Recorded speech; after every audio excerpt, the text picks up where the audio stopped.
us live. First time I ever get to say this. Saturday, Awesemo.com, college football DFS and betting show. I am very excited.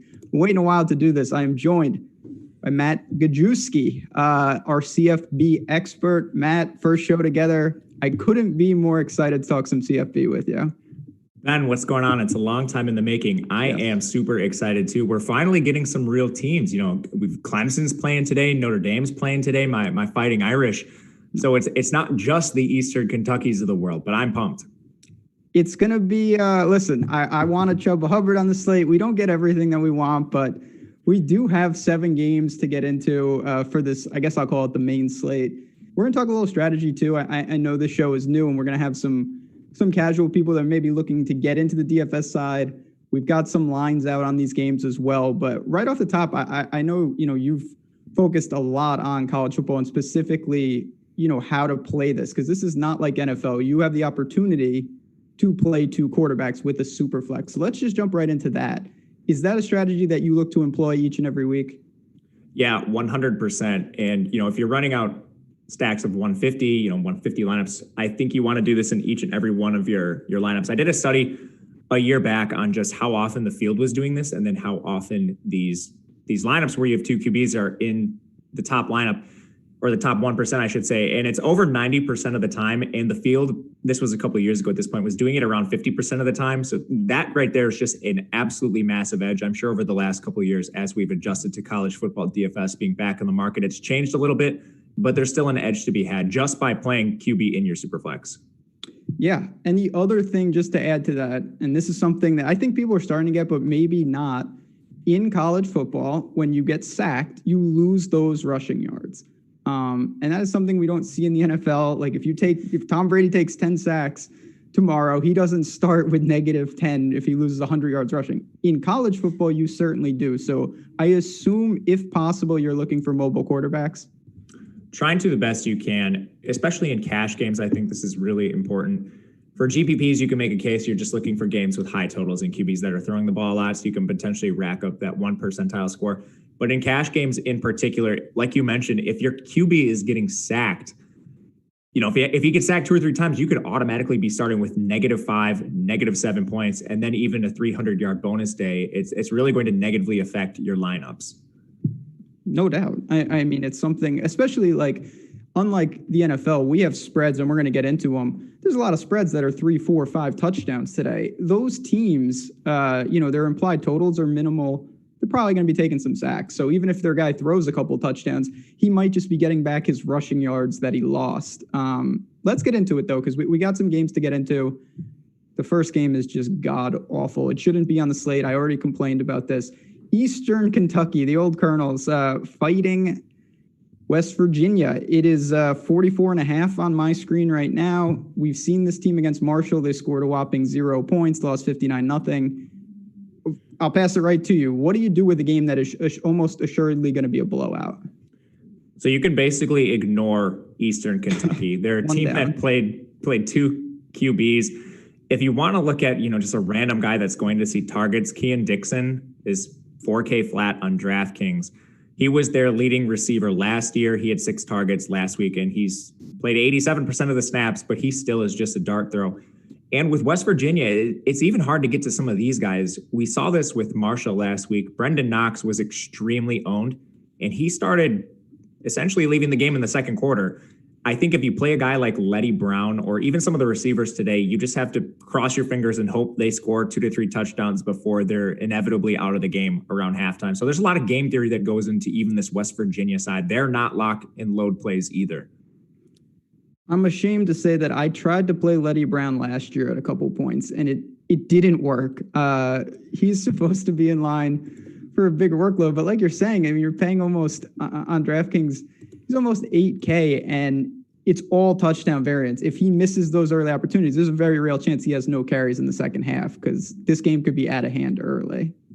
Yeah, for sure. It does raise the question, do you want to play Alex Sinkfield, the backup? And a lot of people were playing Marshall's backup last week. It actually worked out. If you played him in a cash environment, it freed up enough salary for you to take some studs at the top at receiver, or maybe you paid up for that extra QB. Sinkfield's 5K. He's a guy that only had 41 rushing yards last year, but because West Virginia lost a couple guys this year, he does sit as that number 2 back. So he's potentially an option. I will have some of him in GPPs today.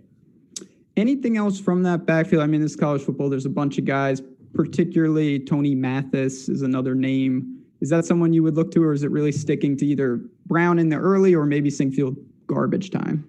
I think I'd probably stick with Sinkfield. I think they all see work. It's just very difficult to predict how much at this point. West Virginia does have to score on them. I don't think they'll have a problem with that, but I don't know. Maybe Eastern Kentucky keeps it close and Letty Brown sees more work than you think. It's just so hard projecting a game like this with a 44-point spread. Yeah, I mean, and just for context, it's a 44-point spread, and the total is only 58.5. So it just shows Eastern Kentucky is an afterthought. Do not play them. I mean, I'm basing it, obviously, as a little transit property. Like, I do think that West Virginia should be better than Marshall, and Marshall beat this team by basically 60. So there'll be touchdowns. Will they be condensed? Probably not. With 7 games, I think you can be pretty underweight on this game as a whole and be just fine. For sure. I couldn't agree more with that. I may bet. I told you before the show, though, I usually don't like to lay, 7 touchdowns. I might bet this, though. I really think this is like 63-3 style. But not going to declare that. I don't want to go 0-1 after the first game here. Let's go to the ACC. This is a good one. We got Cuse. We've got North Carolina. It's still a big spread, though. I mean, this is not supposed to be competitive. It's up to 24 on my screen. Over under of 66.5. We'll start with Cuse. They've got DeVito back. Pretty good returning starters. They're just running into what could be an emerging juggernaut. What do you make of Syracuse? Obviously, they're going to have to score points to stay in this game.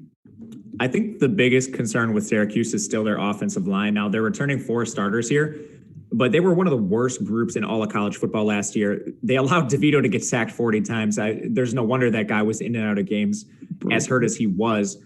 But 4 of them are back. That's positive. You hope some continuity there helps them. They're a team that actually runs a ton of plays. They were 4th in plays per game last year, passing the ball 47.5% of the time. So there's a lot of play volume here. And I think this is the perfect game to stack. It's really the only game above 60 points on the DraftKings main slate. So you can look to DeVito maybe as a contrarian super flex and pair him with one of his pass catchers. Taj Harris is the guy that had 61 targets last year. Nykeem Johnson was a guy that started off the year strong, but he ended up banged up with injuries. He's their main slot receiver and a little bit cheaper at 4.9K on DraftKings. So I don't know. The line is pretty long. I think Syracuse is live in this game. I think they'll score some points.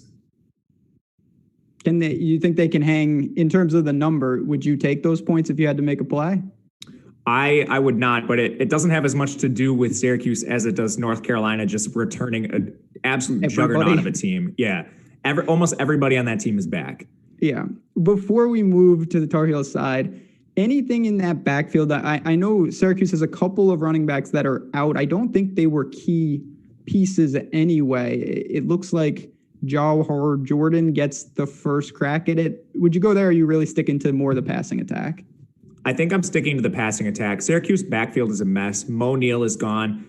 And then Jarvan Howard, Abdul Adams both opted out of the season. So Jawhar Jordan wasn't expected to play a major role this year. And then I don't think he'll see a 3-down workload anyway. He's just 5'9", 170 pounds.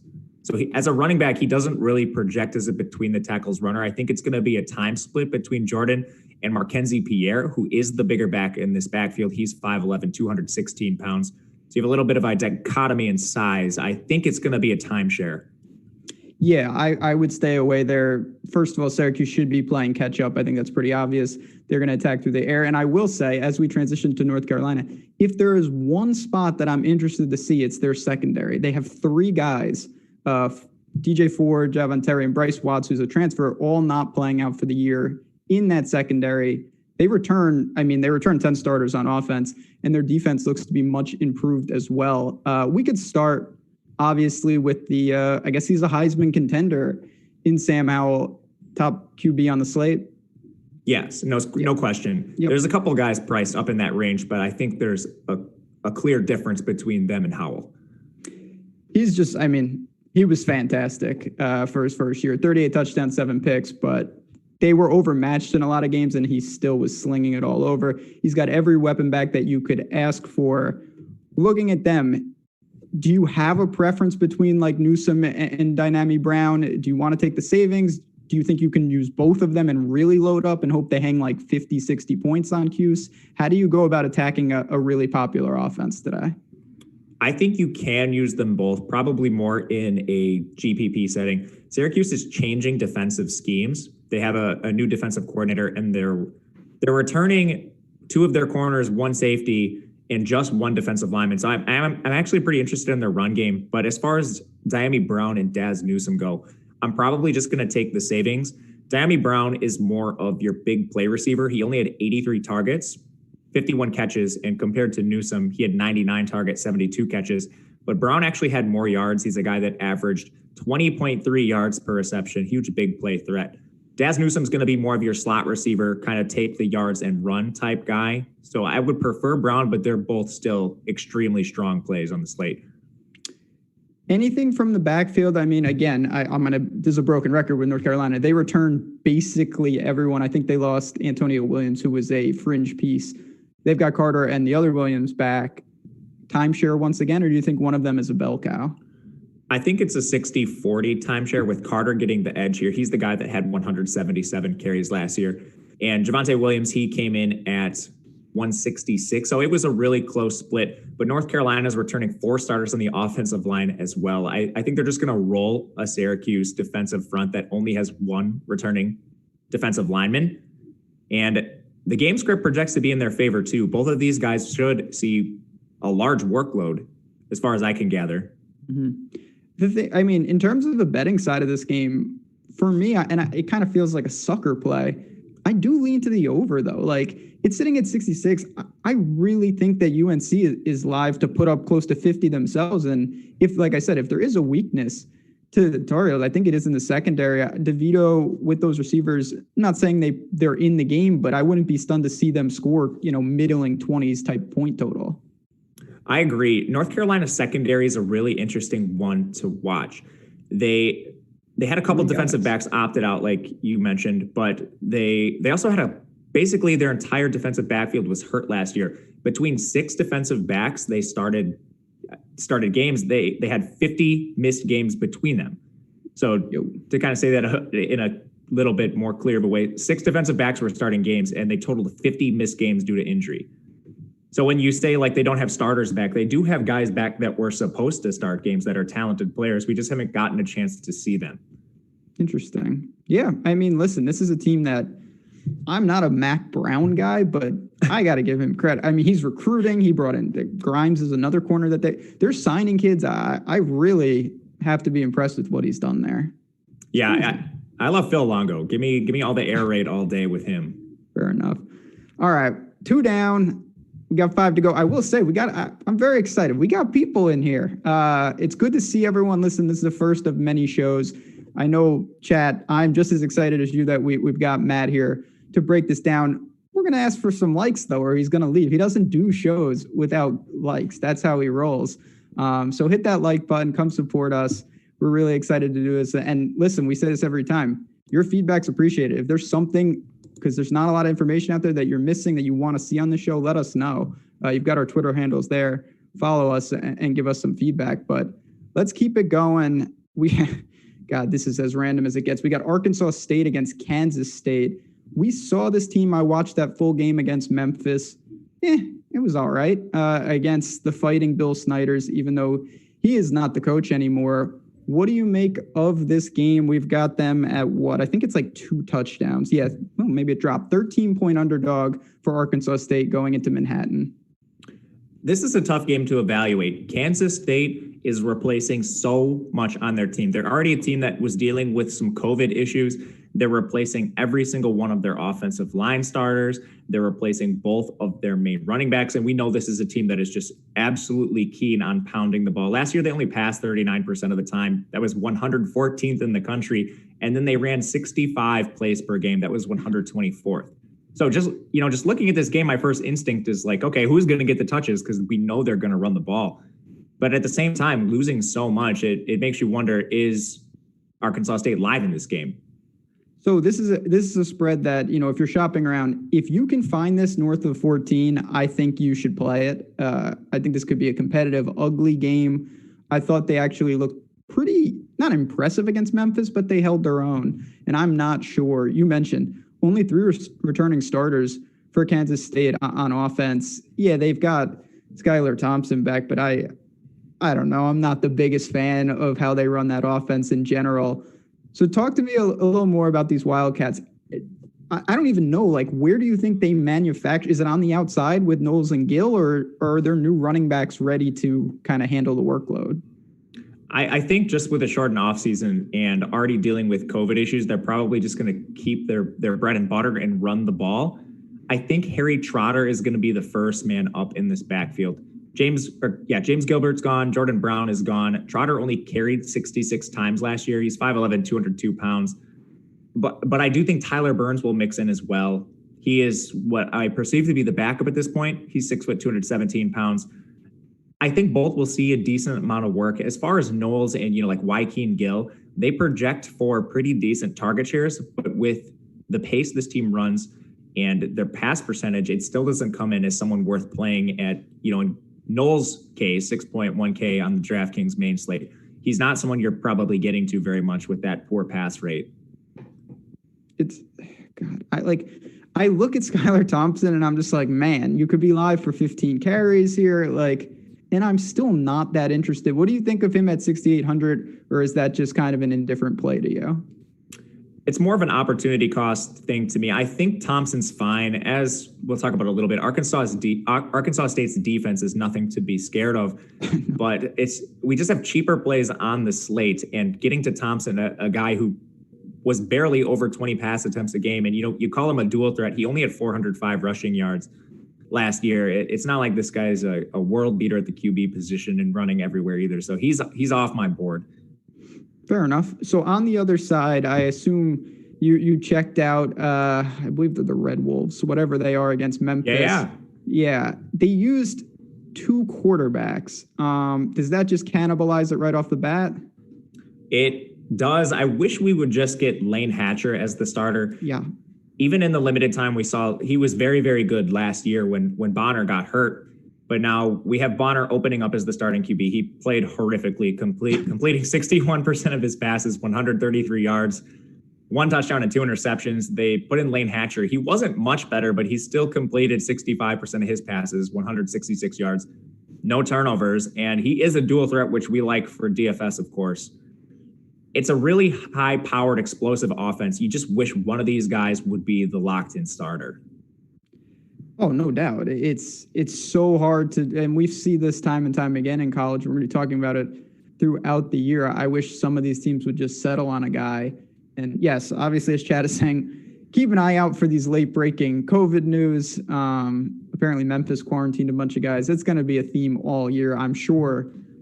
I'm going to mention guys throughout the show, and you're just going to be like, well, he's in quarantine. So just, I believe, though, as far as we know, that Jonathan Adams is good to go. He is the top target on the outside, flat 6K. I think you could do worse than that.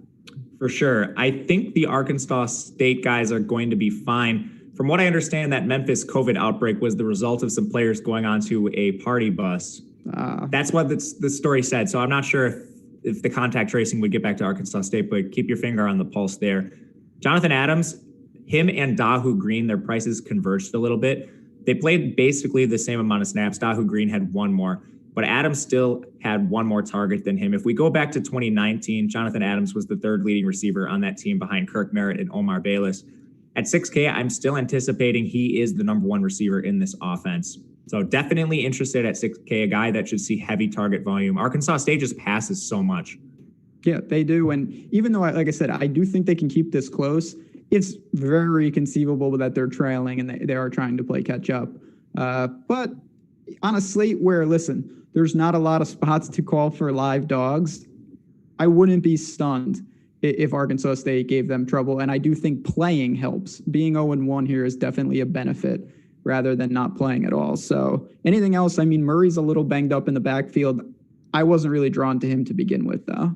No, me either. Not as a huge underdog. And now, last week, we at least had Jamal Jones seeing all the work. He didn't pay off that salary, even though he was barely priced above the minimum. But now we're getting that split between two guys, Murray and Jones. I think you're just looking at Dahu Green at 5.5, Jonathan Adams, or maybe Brandon Bowling if you want to get real risky with your lineups. He's 3,800. He was third on the team in snaps. He just didn't see a target. It's interesting. They played another guy, Bubba Ogbeber, 22% of snaps, targeted him 6 times. So I'd be interested to see how that plays out in the future. But yeah, mainly just Adams and Green. Yeah, that sounds like that's a made-up person. Some of these teams I can't just stick to like 3 guys, so I don't have to go into the depths. That's what we're here for, man. Yeah, well, that's what you're here for. I'm here to just keep it casual and see what we can do, and give you some possibly live dogs, which is definitely in the next game. Don't hate on Louisiana Lafayette, 11.5 right now, going into Iowa State. This should be a competitive game. Both teams pretty quality up and down. We'll start with the road team. Levi Lewis is a player. He's a damn good QB. He has minimal weapons on the outside. Everybody's gone. Bell is hurt. What do you make of Louisiana Lafayette's offense here? At first glance, before we had some salary open up late in the week with Georgia Tech, Levi Lewis was someone I was considering at 6,100. He's not the most exciting QB. I think he's more suited to cash games, just the way he plays the game. 64% completion percentage, 3,000 yards passing, just north of that last year, 26 touchdowns, but only 4 interceptions. And that's kind of just the way he plays. He's a conservative passer, but he's not someone that turns the ball over. If you look to how likely he is to get the 300-yard bonus, he only did that on 1 occasion last year. And he's not going to be near the top of the player pool as far as passes per game. They were only letting him throw it 27 times per game. So at this point, with some of the value that's opened up, I'm not as interested in Levi Lewis. I would more, I think, try to pick off some of these really cheap receivers if you want to maybe do a Lafayette Iowa State game stack. This is a game that I do think is worthwhile to look into stacking. There's 2 guys in particular. You just alluded to them. You've got Jalen Williams and I believe the other guy, LeBlanc. That's, like I said, all the production is gone from this team from terms of last year. Do you have a preference of the 2? It's probably Peter LeBlanc, and I don't say that confidently. They're losing their top 3 guys. So LeBlanc was their 4th leading receiver. He just had 344 yards last year.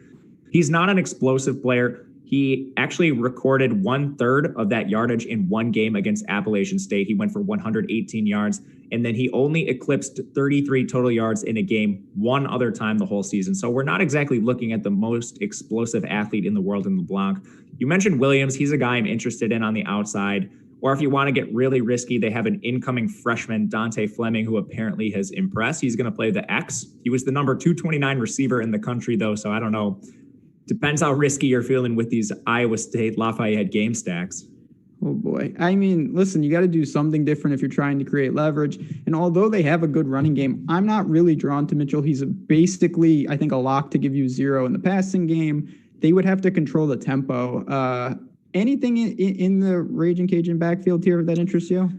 Man, it's going to be tough for them. Iowa State returns every starter on defense except one of their defensive tackles and their star, which in college football, the Iowa State defense runs a star, which is basically a safety linebacker hybrid. So they're returning 9 full-time starters. They're a team that already allowed just 229 passing yards per game and 148 rushing yards per game. Those were both in the top half of college football. Their defense is very, very good. I think Louisiana Lafayette probably has some difficulty scoring here with just how much production they lost. I really hope they keep it close. See, it's interesting. Iowa State's a team that last year, they were in a million tough, close games. They seemingly could never pull them out. I'm interested to see what this team looks like this year. And obviously, they will go as Brock Purdy leads them. 7,300. We already mentioned Sam Howell, but where does Brock Purdy rank in terms of the priority for quarterback today? I was going to ask you this. So that's why I asked you first, because I don't know. When I did my projections, like Brock Purdy easily projects for the most pass attempts, and you're getting him at a 1,500 discount off of a guy like Sam Howell. So I think in your cash games, you probably just lock Purdy. Last year, he averaged 36.2 pass attempts per game. I have him coming in around 39 today, assuming Lafayette can keep this somewhat close. He's a decent dual threat guy. He had 249 yards on the ground, and back in 2018, he rushed for 308 as well. So we talk about those negative rushing yards. Purdy's not going to get you those because he will take off and scramble rather than look for some checkdowns. I think he's one of the better price-adjusted plays on the entire slate. I agree. Listen, like I said, I think Louisiana Lafayette's a solid team and we'll test them, but Purdy makes sense, certainly on the DFS side of things. The question I have is who, A, steps up for their production and who do you pair him with? There's a lot of guys, including a top-end JUCO player, and Xavier Hutchinson comes into the mix. You got Kohler, you got Milton. Is there a preference on the outside for the Cyclones that you think, would you pay up if you had the money for Milton, or do you want to try to save some money and go sub 5K? These guys basically they didn't have the same target share, but it was in the same ballpark. And Charlie Kohler, I know he's a tight end. Technically, DraftKings does not specify whether a receiver is a tight end or a wideout on their landing page. So remember that when you're looking at Kohler. He's actually a tight end, but Iowa State is one of the few offenses in college football that really employs their tight end a lot. He had 71 targets last year. That was the third most on the team, just shy of 700 receiving yards. Kohler's a big tight end. He's 6. He creates a lot of mismatches for these teams that are basically. He's 4,500 and he projects around 6 to 7 targets. He's one of the better price-adjusted plays, and particularly if you think this Iowa State offense is going to put up some points. One other thing I would just like to mention real quick with these new coming receivers, with Xavier Hutchinson in particular is the guy you mentioned, a big JUCO guy. We just don't know how these guys are going to fit into the offense. So in week 1, week 2, we have more teams every single week making their debut. I think there's a potential edge in targeting some of these guys with just unknown production. It brings me back to like Laviska Shenault in his first year with Colorado. Just an opportunity for some of these players to take a big step forward, and you get them at a discount right now when we haven't seen it yet. Yeah, that's a general DFS strategy that I think is overlooked. You're not going to get them all right. Some of these guys are going to be priced in like even lower as they don't fit into the offense, but a couple of them will emerge as, 6,500 7K receivers, and getting that buy low spot, you don't have to be right that often for it to pay off in a big way. And after week 1, if Xavier Hutchinson goes 7 for 115 and 2 today, well, you missed it. It's going to adjust and everyone is going to be on it. So I am with you there. I do like him today. My other question for this is A, what do you do with Breece Hall? And B, do you think you can pair him with Brock Purdy? Oh, this is a great question. I love Breece Hall. Can I ask? Breece Hall, he's one of the only 3-down backs on the slate, at least 3-down backs that I don't expect to see a lot of competition. The backfield behind him is a little bit unsettled. But when Breece Hall was healthy last year, he was phenomenal. As a true freshman, 186 carries, just shy of 900 yards, and he catches the ball well, too. He had 23 receptions. He's 6'1", 215, so he's a guy that can play on all 3 downs. We like Lafayette a little bit, at least to keep this somewhat competitive, so I think Breece Hall stays on the field more than some of these other guys like Letty Brown, which is why I like him a lot. To your question about pairing Brock Purdy, Breece Hall, and maybe a pass catcher, I think this is more of an overarching question for college football DFS. We hear this a lot about pro football DFS, the negative correlation between your QB and your running back. College football, this doesn't matter as much. When you're looking at NFL games, you're usually getting totals mid-40s, even in your highest total games. They're not usually going very high above 50. This particular game, it's a middling total on the slate. We're looking at 57 where I can see it. In some of these games, like the UNC game where we have a 65-point total, there's going to be so many points scored that there is some merit to playing full game stacks and full onslaughts for these teams. It goes under-owned compared to what the field plays it and compared to the time it actually ends up in the top 1% of your lineup. So if you end up with a game where Iowa State just rolls Louisiana Lafayette, you play Breece Hall, Purdy, maybe Hutchinson. You're one of the few people to do this in your tournament. It gives you a big edge.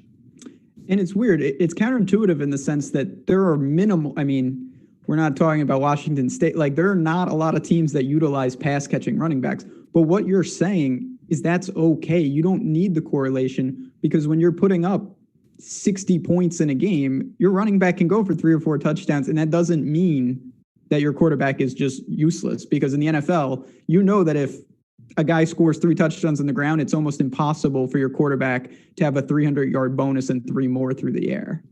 Yeah, college football is wild like that. Wild.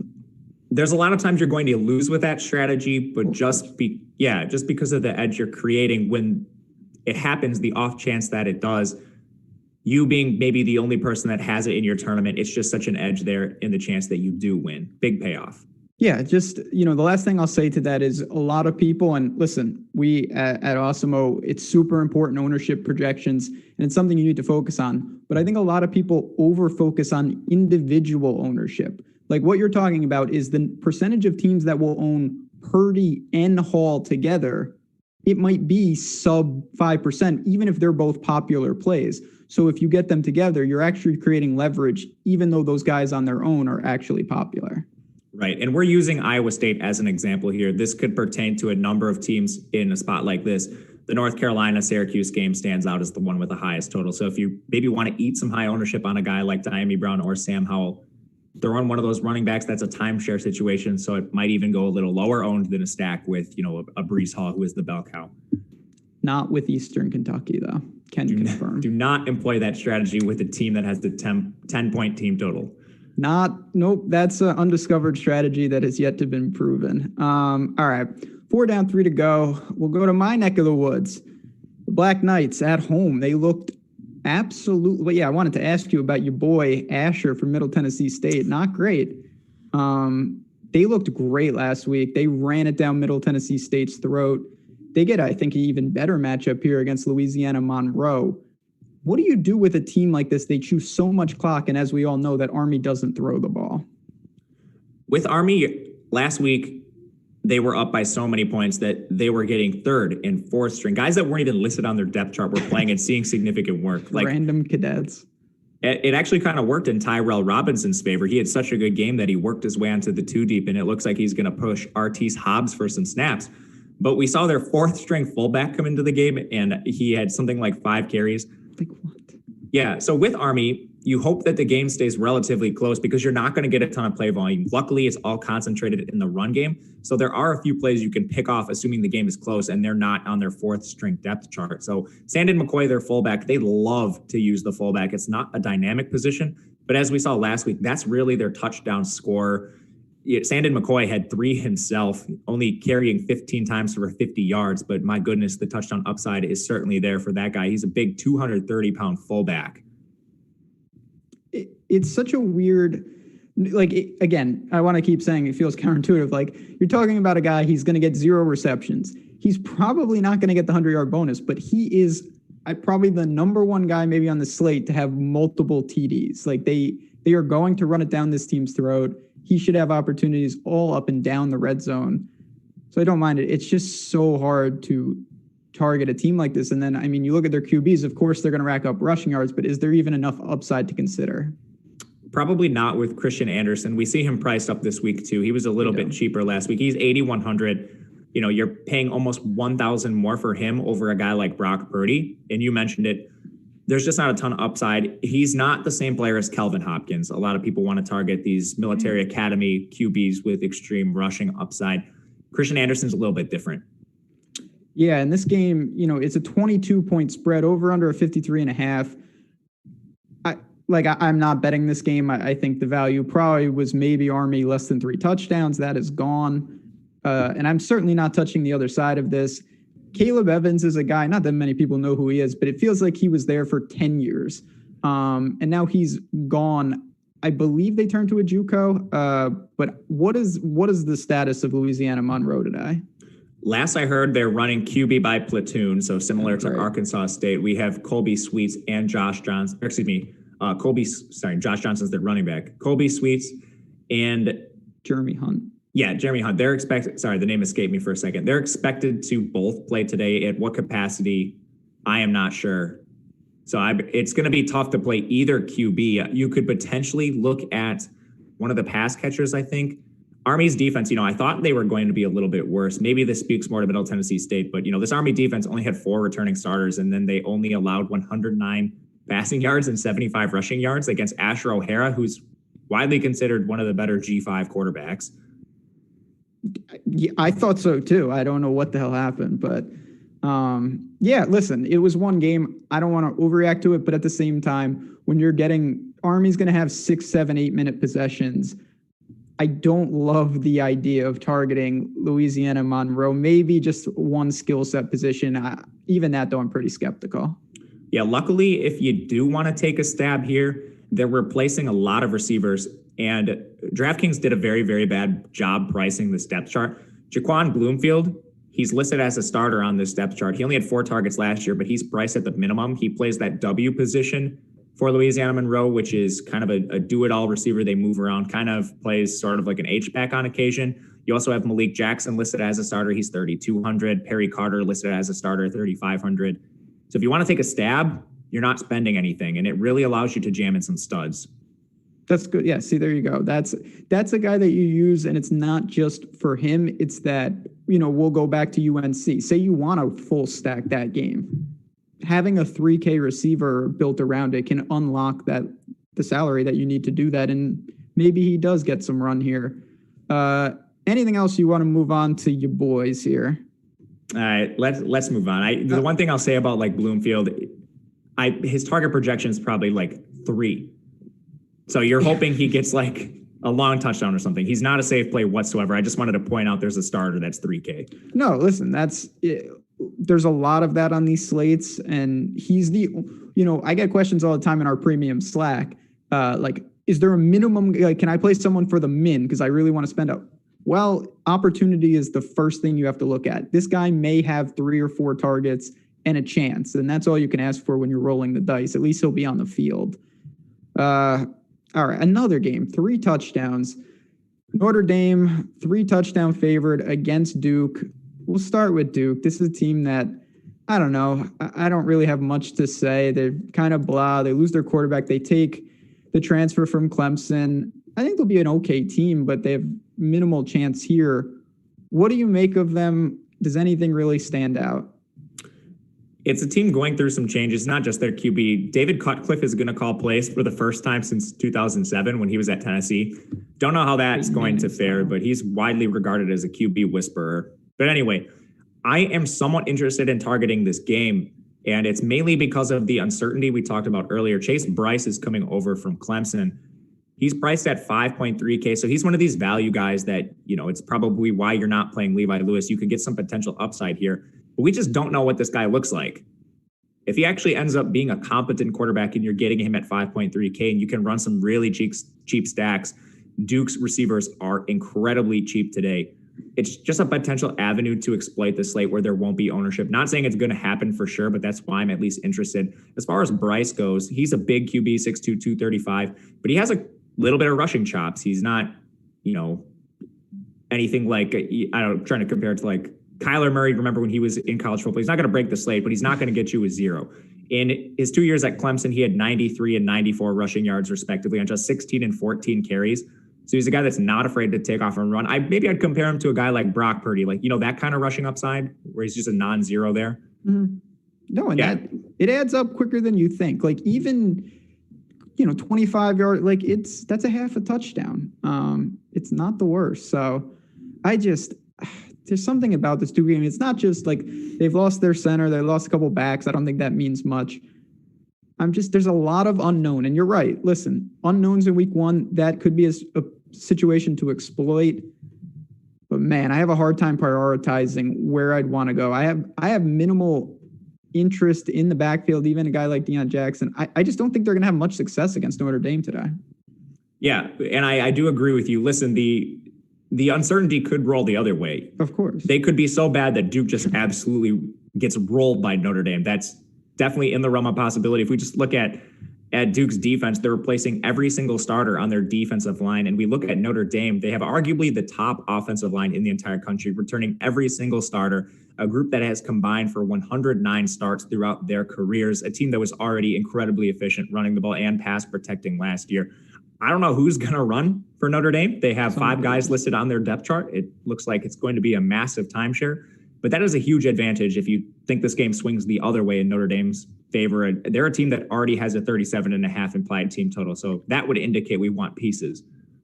Oh, no doubt. This reminds me, I'm an Oregon guy. Like last year, they had the super offensive line. This is in that realm where Notre Dame should whip them up front, not just Duke, most opponents this year. The question that you already posed is someone's rushing for a boatload of yards today. It's just, who is it going to be?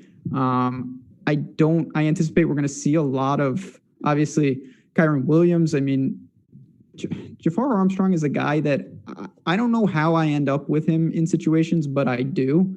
Probably because he can catch the ball a little bit. But, I mean, do you pay? He's 3,800. Do you think you can go there, or do you think you need to stick more with Williams, who is obviously in a different price point, but he's going to get that production?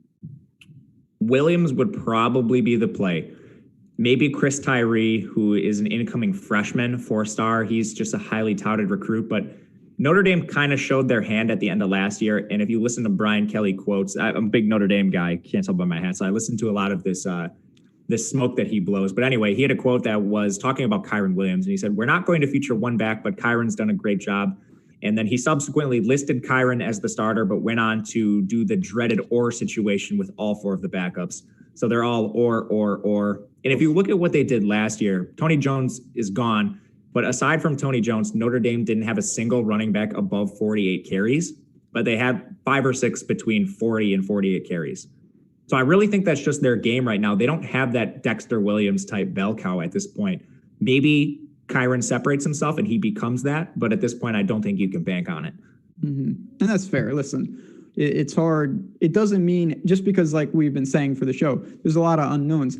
Some of these questions are going to have no answers. Like Notre Dame may spread it around and it shows that there's not a lot of value. These guys are priced efficiently. Ian Book is going to do his thing. I have no interest, though, at his price. I have no interest in this spread. I refuse to bet Notre Dame on principle, so we balance out there. I would never do that. What do you make of the passing game? Anything here?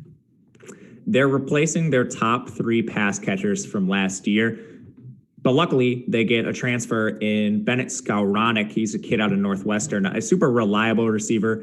He was hurt last year. He ends up getting the red shirt, allowing him to transfer this year. But prior to the injury, he had 644 yards and 562 yards in back-to-back seasons in that atrocious Northwestern offense. So makes you wonder what he can do with Ian Book. But he's going to play their X. He's 6'3", 224. I don't think Duke's really going to be able to keep up with him. And outside of that, I don't think you can touch anybody right now, unless you're just getting super risky in your GPPs. When I projected the starting lineup, I actually had Braden Lenzy and Lawrence Keys as the starters, and I was clearly wrong when Notre Dame released their depth chart.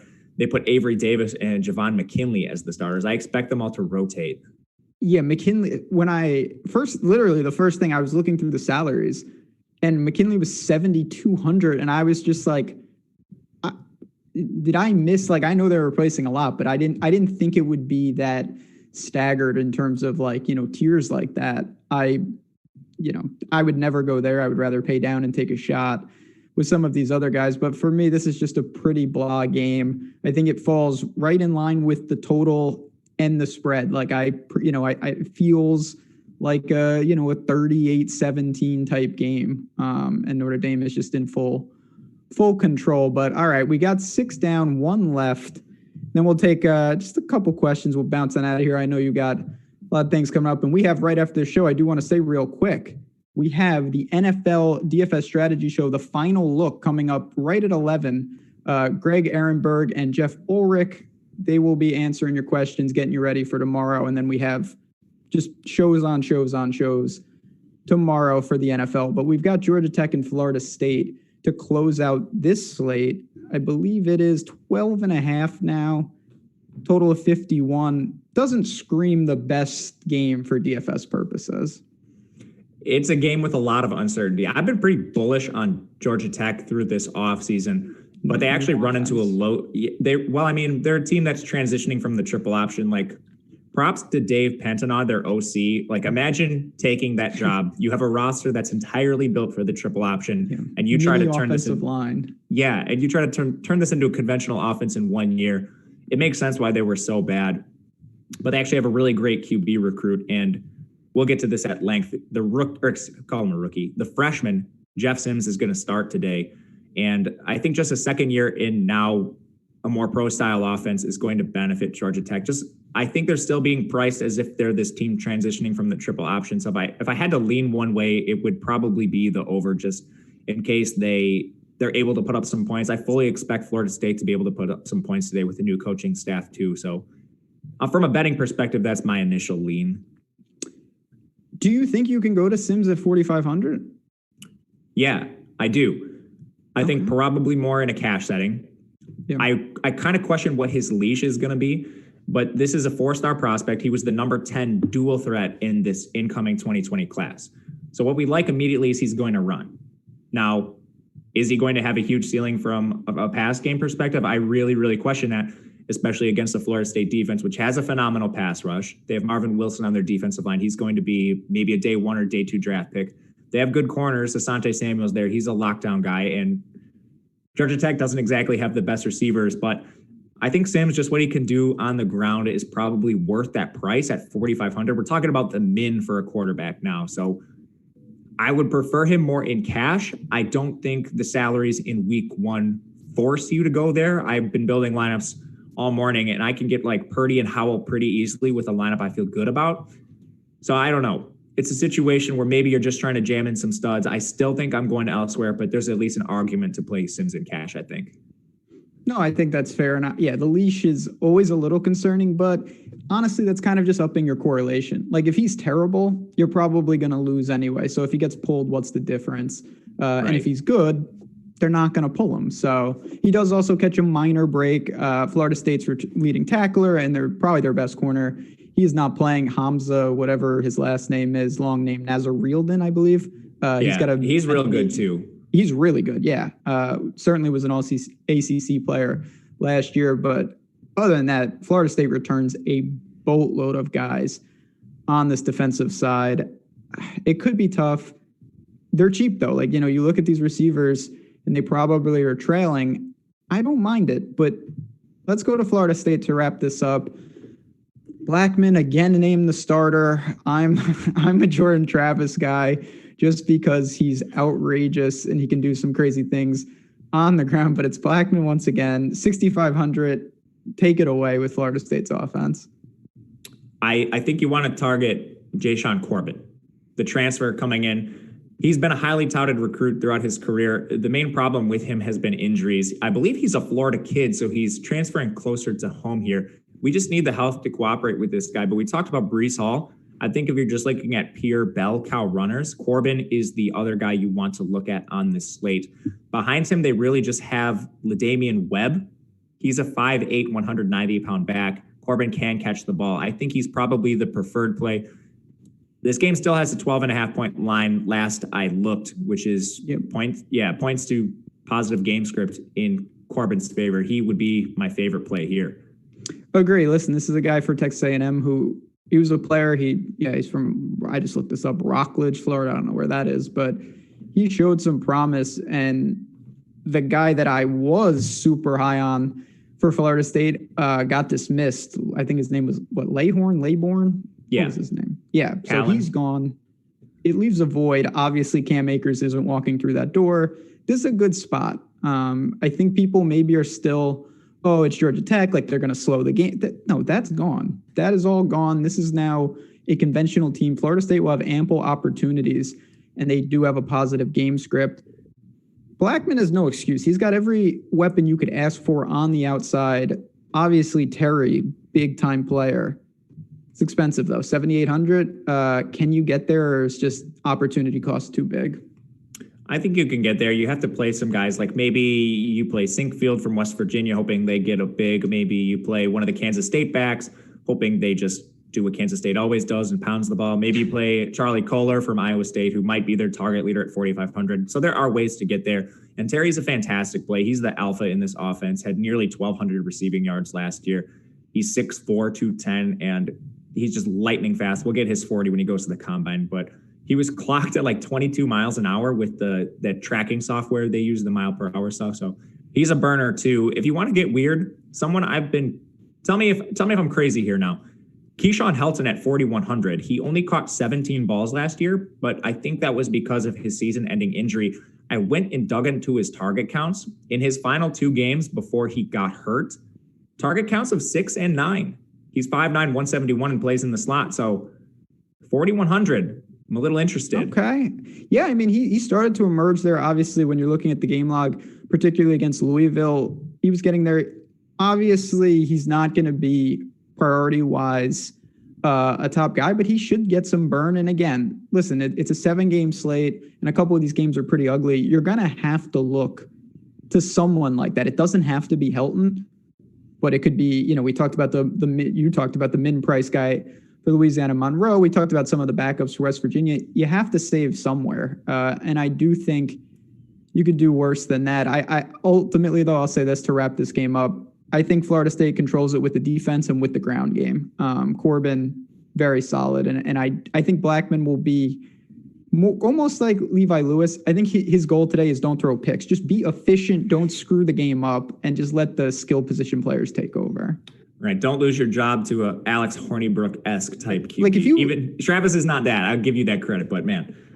Well, Hornibrook, that's in your, we're not going to, that's a different show for a different time. Travis is just let him go. He could have 300 yards rushing if they would just give him the reins. You don't need receivers when you can run like that. Yeah, and how awesome would that be for DFS? Yeah, no, he would be that guy. God, so sick. All right, final thoughts on this slate. Chat, hit the like button. We're wrapping it up here, but we still appreciate those likes. The last thing I want to ask you, and then we'll bounce on out of here, is do you have a favorite stack today? Is it the obvious UNC, or is there another place you'd like to go? So I'll go off the board a little bit. For what it's worth, I love that UNC stack. I also think there's some merit to stacking the other side of that game. If you want to get really contrarian, doing something like DeVito to Taj Harris, and then maybe doing a North Carolina running back, assuming North Carolina gets up in that game, I think you'll be very contrarian that way with a lot of people on Howell. But if you want to look to just something away from that game, I like Brock Purdy to Charlie Kolar a lot. I think Kolar is going to be, if not their leading target getter this year, he should certainly be top 3. And I just like how much Iowa State utilizes the tight end. It's a good matchup there. Purdy's cheap too. You don't have to pay that 8.8 price K for Sam Howell in that circumstance. I like the Purdy to Kolar stack. Okay. So for me, my final thoughts on this, I'm going to go one to betting. I think Arkansas State keeps this game close. If you can find better than 14, that's definite go for me. Even if it's 13 and a half, it's not the best number in the world, but I do think that Kansas State's got a lot of questions. And if they can hang in there and stop this run, I think Arkansas State is live to go in there and steal one. On the DFS side, I'm certainly in line with what you said. I'm going to roll the dice on Xavier Hutchinson. I know we don't know, but there's just something about this kid. I've dug in a little, top-end JUCO, and I think Iowa State is looking, Kolar is great, but I think you would probably agree, he's not exactly a burner and a deep vertical threat. I think Hutchinson could fill a void for this offense and fit in nicely. So big risk, big reward potentially. But in week 1, I'm willing to do that. Yeah, that's certainly what you're looking for. I like a number of receivers in those situations, and I have my fair share of Hutchinson in my 150 build. Fair enough. Okay, last thing, Matt. Tell the people just a little bit as we get out of here, where can they find you outside of this? Because you're going to be doing the show with me, but you also have your Twitch game going. Yeah, and I've been writing a slate write-up for Awesemo.com. It comes out Saturday mornings. It's basically, I use it myself to make my projections. It's notes, snaps, targets, all the little nuggets you could want on every single player on the slate. If you follow the Awesemo account, it was tweeted out, I think, right before we went live on this show. So it'll continue to come out Saturday mornings, all of your little nuggets for the main slate. There we go. Like I said, chat, thanks again. This is the first of many. I'm really excited to do this show as more and more slates emerge. Follow us on Twitter. Our handles are right below there. This has been fun. Matt, great stuff as always. Coming up next, NFL Strategy Show, the final look. Greg Ehrenberg, Jeff Ulrich. Good luck today. Good luck tomorrow. And I'll see you guys in the morning for some NFL talk.